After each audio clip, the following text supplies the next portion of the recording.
Предлагаю вашему вниманию мою скромную распаковку. К сожалению, это не iPhone 17 Pro Max оранжевого цвета на 2 терабайта, но это оранжевые яйца 20 штук.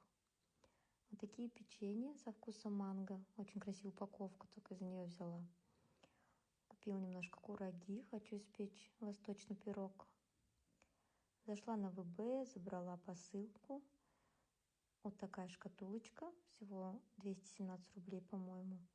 Дорожная, симпатичная, недорого. И вот такие матирующие салфетки, очень эстетичные, и с зеркальцем, что очень удобно. Забрала с Яндекс.Маркета вот такой контейнер для заморозки пельменей. У него 2 крышки, что очень удобно. Я разделила их на 2. Один подарю маме. Всем пока.